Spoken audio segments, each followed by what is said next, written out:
आपका अपने YouTube channel VVDR group में। तो दोस्तों चर्चा कर लेते हैं, एनालिसिस कर लेते हैं आज की मार्केट का और कल क्या रहेगा मूड माहौल। हालांकि मैंने आप सभी को पहले ही बता दिया है कि मार्केट का मूड और माहौल क्या रहने वाला है। पिछली 3-4 वीडियो में फ्राइडे, सैटरडे, संडे सब में बता दिया कि मार्केट का मूड और माहौल तो पूरी तरह से पॉजिटिव ही है। अब ये डिपेंड करेगा कि जो फेड कितना इंटरेस्ट रेट कट करता है। ये कंफर्म है कि रेट कट करेगा, 17 और 18 को क्लियर हो जाएगा और इन 17-18 तारीख में मार्केट में एक बड़ा तूफान आता हुआ दिखाई देगा। मार्केट में कोई स्टॉप लॉस और कोई भी रेजिस्टेंस शायद ही काम करता हुआ नज़र आए। ऐसी कुछ संभावना है क्योंकि बहुत टाइम से लॉन्ग वेटिंग है कि फेड की रेट कट की जाए और रेट कट करने पर एक बड़ी तेज़ी, जैसे कि इलेक्शन के टाइम में और जो बजट के टाइम में तेज़ी या गिरावट आपको देखने को मिल सकती है। तो सतर्क रह के ट्रेड करिएगा और शुरू करते हैं आज की वीडियो को। वीडियो में अंत तक बने रहिएगा।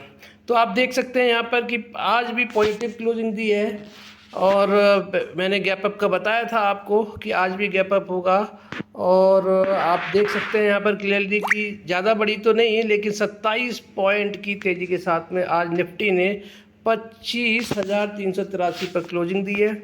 वहीं पे आप देख सकते हैं कि पूरा मूड और माहौल क्या रहा। लो कितना लगाया, 25,336 का लो लगाया है, जबकि प्रीवियस क्लोज कितना था 25,356 का था और 25,408 पर ओपनिंग हुई थी। गैप अप ओपन हुआ था आज मार्केट और हाई लगाया है 25,445.70 का और यही आज का एक नया लाइफ हाई भी निफ्टी ने जड़ दिया है। आज का हाई यानी कि लाइफ टाइम हाई बन के निकल कर आया है आज निफ्टी का और आज फिर से एक नया लाइफ हाई निफ्टी ने लगा दिया है। तो पॉजिटिव मूड माहौल है। सारे फैक्टर्स मैंने बताए थे, इन्फ्लेशन, जीडीपी, फॉरेक्स और फेड का रेट, ये सब मैं आपको बता चुका हूँ कि ये मूड और माहौल पॉजिटिव है और फेड के रेट जो कट होगा उस पर काफ़ी निर्भर करेगा कि कितना मूवमेंट हमारी मार्केट में आने वाला है। अब 25,383 पे देखिए क्लोजिंग दी है। वहीं पे इंडिया विक्स 12-13 से नीचे ट्रेड कर रहा है, 12.4 पे आ चुका है। डाउ जोन्स अभी ग्रीन में ट्रेड कर रहे हैं 0.2% की तेज़ी के साथ में। वहीं पे नेस्डैक को अगर आप देखेंगे तो 1% की गिरावट के साथ में, यानी कि अमेरिका के जो आईटी स्टॉक है, आईटी इंडेक्स है, वो गिरावट में ट्रेड करता हुआ नज़र आ रहा है। तो यहाँ से तो अभी देखा जाए तो एक हल्का फुल्का नेगेटिव सेंटीमेंट देखने को मिल रहा है। नेगेटिव भी नहीं कह सकते, नल एंड वॉइड दिखाई दे रहा है। एक पॉजिटिव है तो एक नेगेटिव है। तो वहीं पे हमारे जो फ्यूचर्स हैं आप देख लीजिए 25,434 पे क्लोजिंग दी है। वहीं पे गिफ्ट निफ्टी हमारी जो है 25,467 पर 467 पर 25,467 पर ट्रेड करती हुई नज़र आ रही है। तो इससे तो अभी पता चल रहा है साफ कि हमारा कल भी मार्केट गैप अप होता हुआ दिखाई देगा और कोई बड़ी बात नहीं कि कल भी एक नया लाइफ हाई हमारी निफ्टी में लगता हुआ नज़र आए। 25,467 आप देख सकते हैं और वहीं पे 25,383 पे देखिए क्लोजिंग दी है। तो कितना हो गया, 17 पॉइंट ये हो गए और यहाँ पर कितना गैप अप है गिफ्ट निफ्टी का 67 प्लस ये 74 और 10 84, लगभग 50-60 पॉइंट का आप देख सकते हैं कि यहाँ पर हमारा निफ्टी कल गैप अप करते हुए नज़र आएगा। वहीं पे कमोडिटी मार्केट को अगर आप देखेंगे तो कमोडिटी मार्केट में gold flat to negative trade करता हुआ नज़र आ रहा है, कोई बड़ा मूवमेंट नहीं है। सिल्वर और कॉपर में देख लीजिए वो शॉर्ट कवरिंग देखने को मिल रही है। वहीं पे क्रूड में 1.25% की 1.5% की तेज़ी देखने को मिल रही है। ब्रेंट ऑयल में भी तेज़ी देखने को मिल रही है। तो यहाँ से अभी तो हल्का फुल्का नेगेटिव सेंटीमेंट मिले हैं अभी 2 पैरामीटर से, लेकिन यहाँ से अच्छी खबर आ रही है कि यहाँ पर डॉलर प्रेशर में दिखाई दे रहा है। डॉलर प्रेशर में यानी कि हमारी इंडियन करेंसी क्या हो रही है, मजबूत होती हुई दिखाई दे रही है। इंडियन करेंसी का मजबूत होना यानी कि हमारे फॉरेक्स में बढ़ोतरी देखने को मिल रही है इस हिसाब से देखा जाए तो। वहीं पे डॉलर इंडेक्स को देखेंगे तो यहाँ से भी पॉजिटिव सेंटीमेंट आप देख लीजिए, 101 के नीचे ट्रेड कर रहा है। फ्राइडे को जो क्लोजिंग दी थी 101 पे आप देख सकते हैं यहाँ पर कितना दिया था, 101.11 पे दी थी। और आज का अगर आप देखेंगे तो डे की रेंज जो रही है 100.59 से लेके 100.101 पे आप देख लीजिए यहाँ पर इसका हाई रहा है, डे की रेंज जो रही है। तो ये अच्छी बात है कि डॉलर में भी गिरावट देखने को मिल रही है और प्लस डॉलर इंडेक्स में भी गिरावट देखने को मिल रही है, यानी कि साफ साफ हमारे फॉरेक्स बढ़ रहे हैं, हमारा रुपया मजबूत हो रहा है और करेंसी मजबूत हो रही है। वहीं पे अगर क्रिप्टो करेंसी को आप देख लीजिए, क्रिप्टो करेंसी में प्रेशर देखने को मिल रहा है। आप देख लीजिए सारी की सारी करेंसीज आपको क्या कर रही है, नेगेटिव देखने को मिल रही है। अभी काफ़ी तेज़ी देखने को मिली थी, 60,000 का बिटकॉइन ने भी हाई बनाया था और उसके बाद में आज देखिए 3.5% का, और किसी में 4-5, किसी में 6%, किसी में 5% का ये गिरावट देखने को मिल रही है। तो इसके हिसाब से देखिए तो नेगेटिव सेंटीमेंट है, लेकिन अभी पूरी तरह से नहीं कह सकते हैं। यहाँ देखिए बॉन्ड मार्केट से हमारे लिए पॉजिटिव न्यूज़ देखने को मिल रही है, क्योंकि बॉन्ड मार्केट अमेरिका का क्या कर रहा है, एक गुड न्यूज़ देते हुए मिल रहा है कि बॉन्ड मार्केट रेड में ट्रेड कर रहा है। और वहीं पे हमारे इंडियन मार्केट में देखेंगे तो देखेंगे ये हमारे बॉन्ड मार्केट इंडिया के वो पॉजिटिव ट्रेड करते हुए नज़र आ रहे हैं। तो इससे ये पता चल रहा है कि कल मार्केट ऊपर जाएगा, लेकिन इंडियन बॉन्ड मार्केट हमें ये बोल रहा है कि ऊपर से हल्की फुल्की बिकवाली आएगी। और क्या कहते हैं, जैसे कि आज हुआ ऊपर गया मार्केट और पॉजिटिव क्लोजिंग दी है, तो कल भी क्या हो सकता है कि कल ऊपर जाएगा मार्केट और पॉजिटिव क्लोजिंग भी दे सकता है। लेकिन अभी भी पूरी तरह से हम नहीं कह सकते हैं। अब हम FII DII की बात करते हैं, तो FII DII में अगर आप देखेंगे तो 750 करोड़ की लगभग DII खरीदारी करके गए हैं। वहीं पे FII कितनी खरीदारी करके गए हैं दोस्तों, 1634 करोड़ की DII आज FII आज बिकवाली करके गए हैं। तो यहाँ से दोनों का नेगेटिव पॉजिटिव करेंगे तो हमें डेटा नेगेटिव निकल के आ रहा है, और वो कितना निकल के आ रहा है वो हम यहाँ पे कैलकुलेट कर सकते हैं। लगभग 780-85 करोड़ के करीब, 780-85 करोड़ के करीब यहाँ पर बिकवाली करके गए FII और DII। तो यहाँ से देखिए पूरा नेगेटिव सेंटीमेंट अभी देखने को मिल रहा है। तो अभी मिले जुले सेंटीमेंट देखने को मिल रहे हैं। अमेरिकी मार्केट भी कंफ्यूजन में है कि क्या हो सकता है, 25 बेसिस पॉइंट से रेट कट होगा या 50 बेसिस पॉइंट से रेट कट होगा। तो अभी थोड़ा सा रुक कर चलने की ज़रूरत है। कल लगभग क्लियर हो जाएगा, कल और बल्कि कल परसों तो फिर क्लियर होना ही है। और उसके बाद में 18 को एक तूफ़ानी गिरावट या तूफ़ानी तेज़ी आपको देखने को मिल सकती है। तो अभी क्या कंफ्यूज है, अगर FII बिकवाली करके गए तो ज़रूर उनको कुछ ना कुछ आइडिया होगा, तभी बिकवाली करके गए। और वहीं पे ये आप देख सकते हैं DII भी हल्के हुए हैं। तो कुछ यहाँ से इशारा तो मिल रहा है कि अभी कुछ मार्केट के लिए नेगेटिव का साइन सा देखने को मिल रहा है। तो अभी भी अभी पिक्चर क्लियर नहीं है, क्योंकि फ्राइडे के दिन से देखा जाए तो फ्राइडे के दिन तो बिकवाली करके गए थे दोनों, और बड़ी बिकवाली करके गए थे। लेकिन आज इन्होंने पूरा मूड माहौल ही बदल दिया है, कंफ्यूज कर दिया है पूरा FII DII ने। तो कल के दिन थोड़ा सा साइडवेज रह सकता है मार्केट, और उसके बाद में मार्केट का एक डायरेक्शन देखिए, उसी के बाद ट्रेड करना शुरू करिएगा। क्योंकि अभी हालांकि अगर आप, मैं बोलूँ तो अगर आप सेफ गेम के लिए प्ले करना चाहते हैं तो एक पुट और एक कॉल खरीद कर जा सकते हैं, कि अगर एक तरफ पॉजिटिव होगा तो एक तरफ नेगेटिव भी हो सकता है। सिर्फ 17 और 18 के लिए बोलूँगा मैं आपसे। तो ये था ओवरऑल एनालिसिस किसका, निफ्टी का, बैंक निफ्टी का। सेम ही मूड और माहौल देखने को मिलेगा आपको। अब बात करते हैं 5 स्टॉक्स की। तो दोस्तों सबसे पहले बात करेंगे मिश्र धातु निगम लिमिटेड की। मिश्र धातु निगम लिमिटेड आपको, इसको शॉर्ट में बोलते हैं मिधानी, तो आपको बहुत ही शानदार लेवल पर भी खरीदारी करने का मौका दे रहा है। 400 रुपये पे प्रीवियस क्लोज 400.45 कितना था, 399.60 का था, और 400 पे इसने पूरे क्लोजिंग दी है। तो लगभग आप देखेंगे तो 0.40 पैसा की तेज़ी के, 0.40 पॉइंट की तेज़ी के, मतलब फ्लैट क्लोजिंग दी है इसने। वहीं पे हाई 408 का लगाया है, और मतलब फ्लैट ही क्लोजिंग दी है। तो और लेकिन इसका जो लेवल है खरीदारी का, जो स्ट्रॉन्ग सपोर्ट है, जहाँ से ये स्टॉक तेज़ी पकड़ता है, उसी लेवल पे ये भी खड़ा हुआ है, शानदार खरीदारी का मौका दे रहा है। 40-60 वाले फार्मूले से आप खरीदारी करके जा सकते हैं। 345 का इसका वीक 52 लो है, वहीं पे 547 इसका वीक 52 हाई भी है और वो लाइफ टाइम हाई भी है। अब मैं आपको चार्ट के जरिए समझाता हूँ। चार्ट में देखेंगे तो ये देखिए, ये देखिए, ये देखिए, ये बहुत ही स्ट्रॉन्ग सपोर्ट पॉइंट है।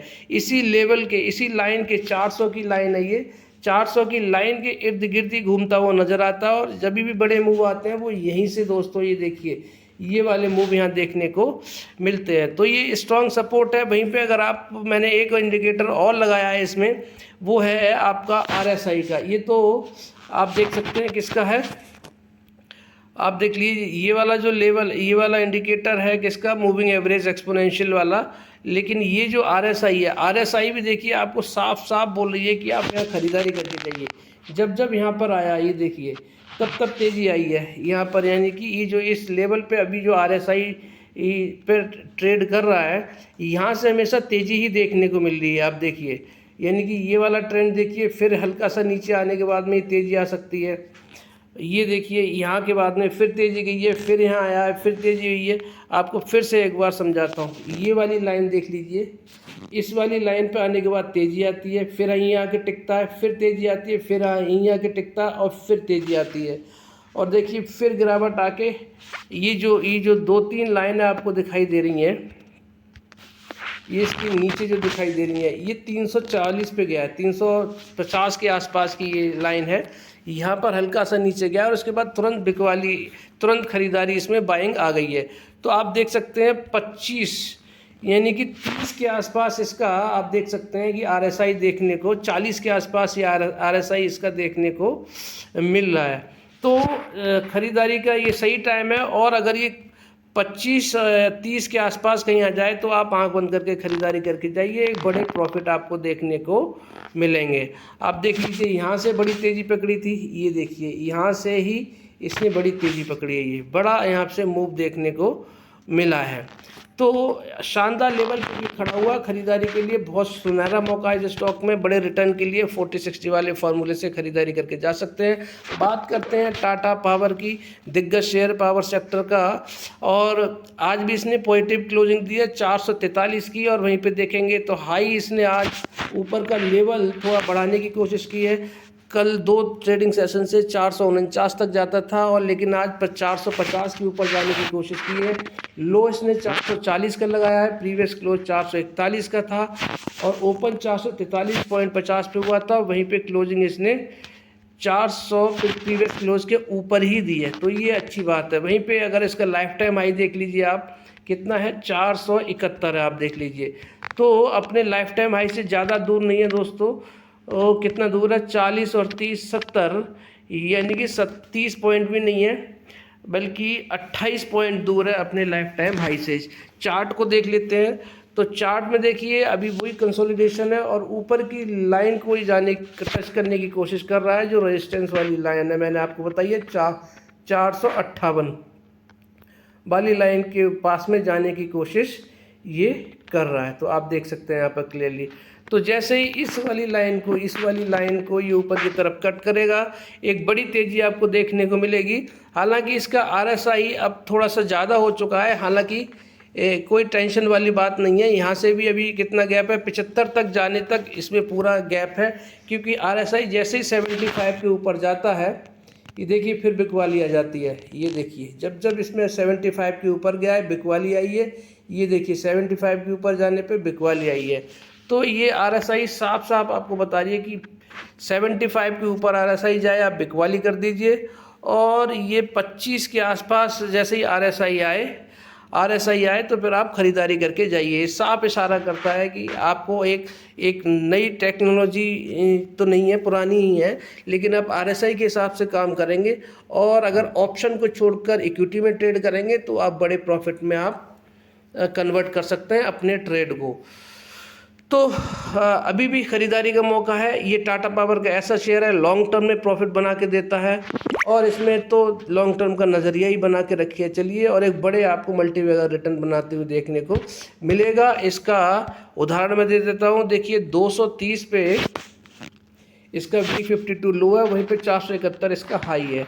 तो ये 230 वाला कौन सा सेशन है, ये वाला है लगभग, ये इससे भी नीचे का है। और इसके बाद में ये कंसोलिडेशन चल रहा है, ये देखिए, ये जब कंसोलिडेशन से बाहर निकलेगा तो एक बड़ी तेज़ी आपको, यानी कि 550 तक के टारगेट, 550-600 तक के टारगेट आपको इस स्टॉक में देखने को मिल सकते हैं।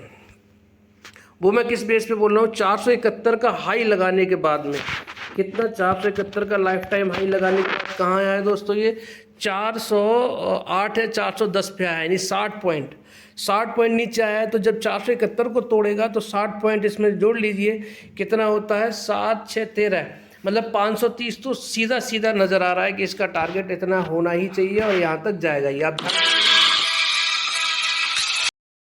130 का टारगेट आप नोट करके रख लीजिए, कम से कम इतना तो जाना ही चाहिए। मेरी वीडियो को संभाल के रखिएगा, आपको ये टारगेट देखने को मिलेंगे। बात करते हैं रेलवे सेक्टर का, IRFC दोस्तों, इसमें पूरा गेम चल रहा है अभी, स्टॉक में कोई कमी नहीं है, स्टॉक को ऊपर ही जाना है, लॉन्ग टर्म में बहुत बड़े रिटर्न बना के देगा। 229 का इसका लाइफ टाइम हाई है, 167 प्रीवियस क्लोज का, 163 का आज लो भी लगाया है, 167 का हाई लगाने के बाद में क्लोजिंग कहाँ दी है, आज गिरावट के साथ में क्लोजिंग दी है लगभग 2% की।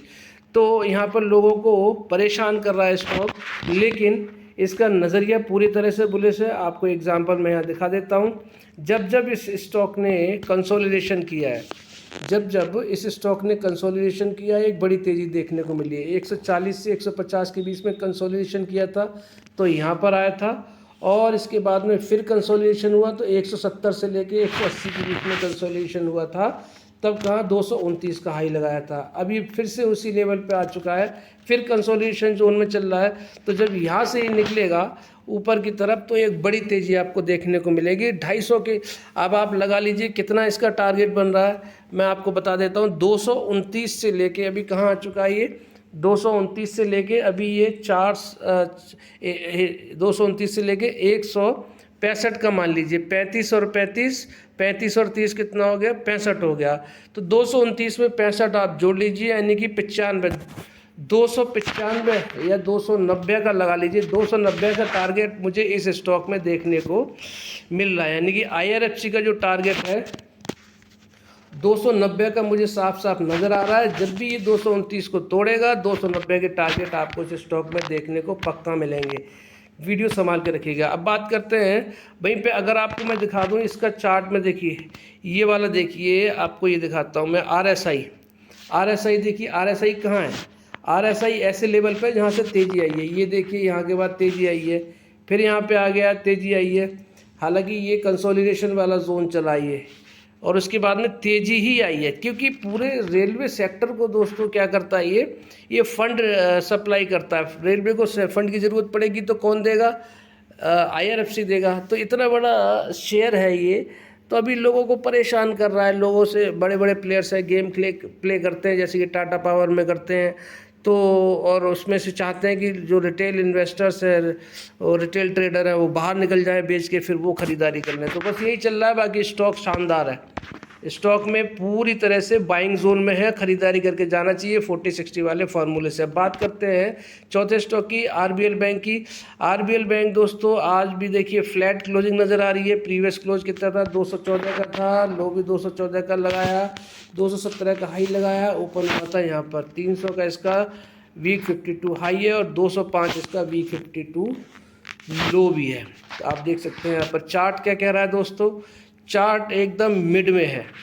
चार्ट कहाँ पर है, अभी मिड में है। जो मैंने आपको टारगेट दिए हैं वो एकदम सही टारगेट दिए हैं, यानी कि 231 के ऊपर ये क्लोजिंग दे दे तो आप बिंदास होकर ख़रीदारी करके जाइए। वीकली क्लोजिंग मैंने पूरे हफ्ते 231 के ऊपर बंद होना चाहिए, तो आप 270-290 के टारगेट के लिए या 300 के टारगेट के लिए जा सकते हैं। इसका उदाहरण मैं आपको बता देता हूँ कैसे। ये देखिए, जब यहाँ पे आया तेज़ी आई है, जब यहाँ पे आया तेज़ी आई है, और जब यहाँ पे आया तेज़ी आई है।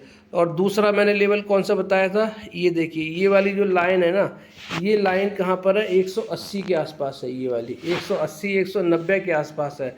तो दो बाइंग जोन में आपको बता रहा हूँ, या तो 190 के आसपास मिल जाए, 180-90 के आसपास मिल जाए, या फिर आपको 231 के ऊपर वीकली क्लोजिंग दे दे। आप 40-60 वाले फार्मूले से ख़रीदारी करके जाइए, बड़ी आपको तेज़ी, आपको बड़े प्रॉफिट आपको इस स्टॉक में देखने को मिल सकते हैं। अब बात करते हैं 180 PIGL की, पावर इंस्ट्रूमेंट गुजरात लिमिटेड की 180 पर ट्रेड कर रहा है और 55 रुपये के लेवल से देखिए कहाँ पर आ चुका है दोस्तों। ये 71 रुपये पे जब था तब मैंने बोला था, 55 पे भी बोला था और 71 पे जब आया था तब भी बोला था कि 84 के लिए जाइए। 84 पे रुक जाता है तो फिर 93, और 93 के ऊपर रुक जाता है तो 150 के टारगेट इसमें हासिल होंगे। 150 के टारगेट हासिल हुए और 192 से लाइफ टाइम हाई लगा भी दिया अभी कुछ ही दिन पहले। और अभी क्या कर रहा है, ये गिरावट के बाद में ज़्यादा नीचे नहीं गया, हालांकि इसको ज़्यादा नीचे जाना चाहिए था क्योंकि अपर सर्किट चले थे इसमें, और उसके बाद में बिकवाली उतनी नहीं आई, फिर से इसने रिकवर करना शुरू कर दिया। ये देखिए यहाँ से इसने क्या किया है, वापसी ले ली है। तो ये सारे क्या हैं दोस्तों, ये अपर सर्किट है जितने भी देख रहे हैं आप, ये देखिए ये सारे क्या हैं, ये अपर सर्किट लगे हुए हैं दोस्तों। तो अपर सर्किट में ही गया, एक भी दिन गिरावट नहीं हुई है। तो यहाँ से बिकवाली भी इसी तरह से आनी चाहिए थी, लेकिन बिकवाली नहीं आई। लेकिन प्रीवियस ट्रेंड इसका देखिए, ऊपर जाता है नीचे आता है, फिर ऊपर जाता है फिर नीचे आता है, फिर ऊपर जाता है फिर नीचे आता है, फिर ऊपर जाता है फिर नीचे जाता है। तो अभी ऊपर गया है लेकिन अभी नीचे उतना नहीं आया है। तो इस लेवल को एक बार इसे टच करना चाहिए था। उसके बाद हम लोग जब 90-95 के करीब आता है तो फिर से हम खरीदारी करके जाएंगे एक बड़े रिटर्न के लिए। लेकिन अभी बाइंग जोन में ये बिल्कुल भी नहीं है। इसका RSI भी आप देख लीजिए क्या कह रहा है, RSI भी यही कह रहा है, ऊपर के लेवल पे है दोस्तों। तो यानी कि 74 के ऊपर है RSI। तो यहाँ से अभी खरीदारी का कोई तुक नहीं बनता है। 85-90 के करीब आए, आंख बंद करके खरीदारी करिए, एक बड़े प्रॉफिट आपको इस स्टॉक में देखने को मिलेंगे। तो ये था मेरा आज का एनालिसिस। वीडियो अच्छी लगी तो लाइक से सब्सक्राइब करना मत भूलिएगा। आप सभी का दिन शुभ रहे। राधे राधे, जय श्री राम।